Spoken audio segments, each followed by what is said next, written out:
Olá pessoal, sejam bem-vindos a mais uma aula de laboratório. A gente vai estudar agora pela primeira vez uma parte da física mesmo no laboratório. Na aula passada a gente fez sobre o método científico e agora a gente vai entrar nos tipos de movimento. A gente vai estudar dois tipos de movimento nessa aula, um que vocês já devem ter visto e outro que vocês estão vendo ao longo do bimestre. A gente vai estudar o movimento uniforme e o movimento uniformemente variado. Para começar, vamos relembrar um pouquinho do que a gente já viu aí em aula sobre movimento uniforme. A grande característica dele é que a velocidade é constante, ou seja, a gente consegue sempre ter a mesma taxa de variação de espaço numa certa variação de tempo.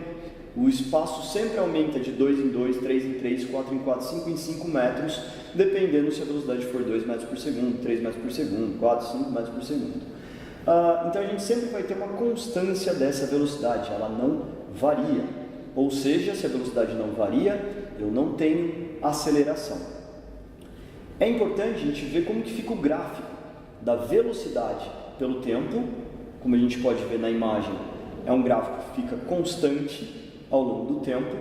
E o espaço pelo tempo, que pode ser uma reta crescente ou decrescente ao longo do tempo, conforme a gente vê também aí na imagem. Chamamos de movimento progressivo todo movimento que aumenta a posição ao longo da trajetória, que anda do lado positivo, ou seja, a velocidade ela é positiva.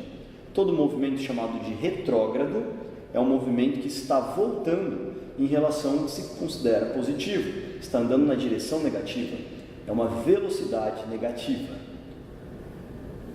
Usamos, em geral, a equação do sorvete para descrever esse tipo de movimento. É uma equação que descreve a posição, a velocidade e o tempo, como elas se relacionam. Porém, como a velocidade é constante, podemos também utilizar em vários exercícios a velocidade média, já que a média de uma velocidade constante é a própria velocidade constante, então a gente consegue calcular distância, tempo, junto com essa equação do movimento uniforme ou da velocidade média. Já o movimento uniformemente variado, a gente tem uma diferença. A gente tem uma variação de velocidade, ou seja, a velocidade ela não é mais constante, ela não fica mais sempre igual. Só que movimento uniformemente variado sugere uma variação dessa velocidade de maneira uniforme, ou seja, cresce sempre a mesma quantidade. Sempre que a velocidade varia, aumenta ou decresce, a gente tem o que a gente chama de aceleração, que é justamente a taxa de mudança de velocidade pela variação do tempo. Essa aceleração no movimento uniformemente variado, ela é constante. A gente pode citar como exemplo a aceleração da gravidade, que é aproximadamente 10 metros por segundo ao quadrado. Esse valor significa que a cada 1 segundo de queda, a velocidade aumenta em 10 metros por segundo. Então, um objeto que começa em repouso, depois de 1 segundo caindo, ele vai ter 10 metros por segundo, mais 1 segundo ele vai ter 20, mais 1 segundo ele vai ter 30. Toma cuidado com o movimento uniformemente variado. Se ele sai do zero, do repouso, e cai durante 1 segundo, ele vai estar a 10 metros por segundo.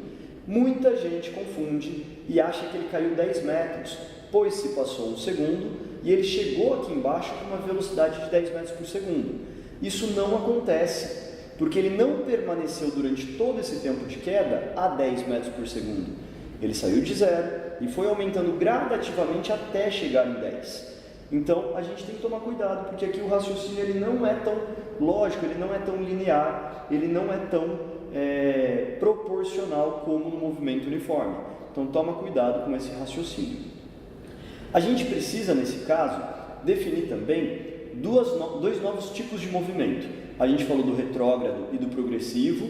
Aqui a gente tem mais duas classificações. A gente pode classificar também o movimento como retrógrado e progressivo, de acordo com a velocidade, mas agora a gente precisa também classificar o movimento como acelerado ou retardado. Um movimento acelerado é aquele movimento que aumenta o módulo da velocidade. Módulo, professor? Aí módulo? Não. Módulo valor da velocidade. O módulo é o número que está na frente do sinal, que está atrás do sinal. Pode ser positivo, pode ser negativo. Este valor é o módulo.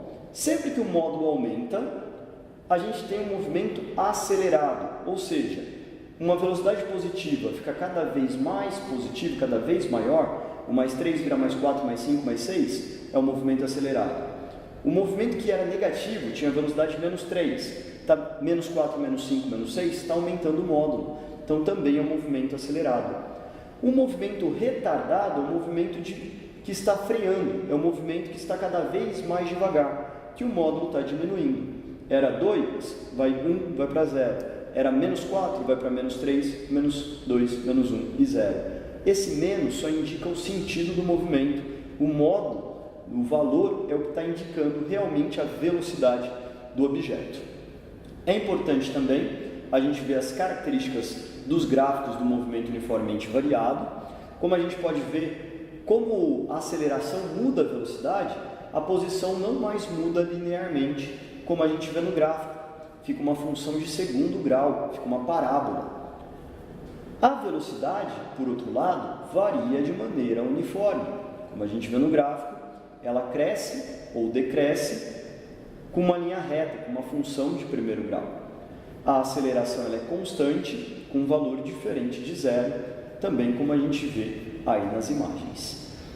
A equação que a gente usa para estudar esse movimento, quando a gente relaciona espaço e tempo, é o que a gente chama aí do sorvetão. Essa equação horária é maior do que o sorvete, pois tem a correção aqui no finalzinho da aceleração, e ela vai descrever conforme o objeto, qual vai ser a posição do objeto ao longo do tempo, de acordo com a velocidade inicial, de acordo com a aceleração desse objeto.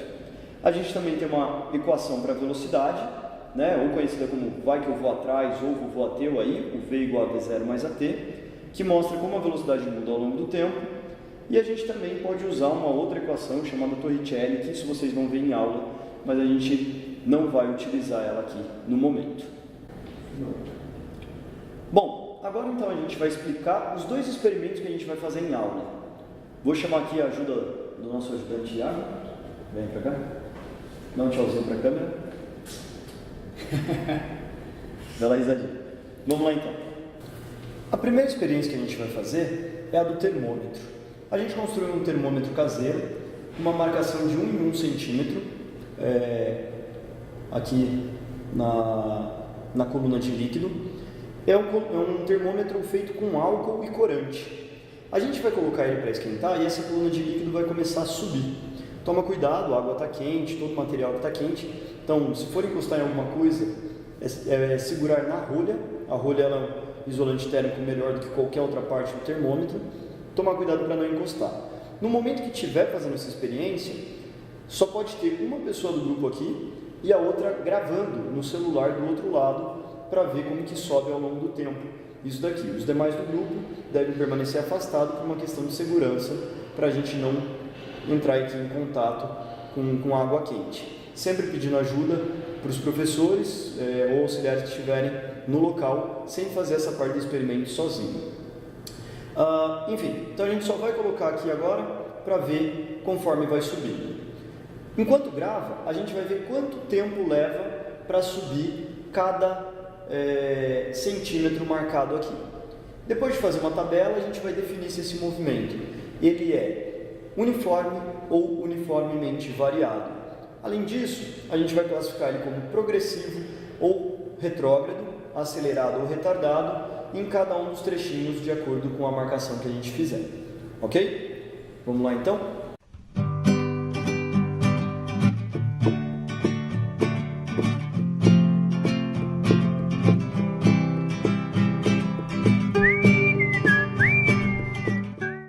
Nessa segunda experiência, nós vamos medir a aceleração da gravidade, ou tentar chegar no valor próximo a ela. Para isso, a primeira coisa, a gente vai ter que subir uma cadeira, para chegar na altura maior possível que a gente consiga e medir a altura que a gente vai soltar uma bolinha como essa aqui de pebolim. Então, primeira coisa, vou, com a ajuda do Iago, medir aqui a altura que eu vou soltar até o pé. Vi aqui, medi a altura, informei para alguém do grupo, anota esse valor. Segunda coisa. Segunda parte, a gente vai medir agora o tempo de queda dessa bolinha. O Iago pegou aqui um gravador de voz geralmente os gravadores de iPhone, você consegue fazer 2 picos, né? Você consegue identificar os picos de som que a gente tem na gravação. Então, se a gente tiver o tempo do primeiro pico e do segundo pico, a gente consegue ter o tempo que a bolinha foi solta, se eu emitir um barulho, e um som quando a bolinha bater no chão. Eu vou ter o segundo pico, a gente calcula o tempo de queda. Então o Iago acabou de colocar para gravar, e eu vou soltar a bolinha fazendo o primeiro som. Ha!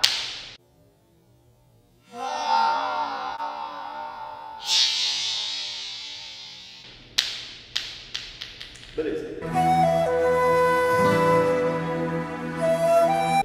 Temos eu fiquei no vácuo aqui na gravação. A pessoa vai dar risada.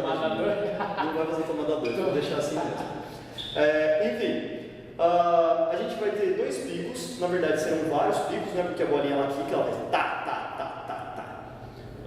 nesse momento, a gente vai pegar o primeiro pico quando eu falei o Rá, e o segundo pico quando a bolinha quicou pela primeira vez, medir esse tempo e jogar na equação que está na folha de vocês. Ok? A aula de hoje é até aqui. Respondam o formulário e a gente vai estar nessa semana esperando por vocês aí para realizar a aula. Valeu!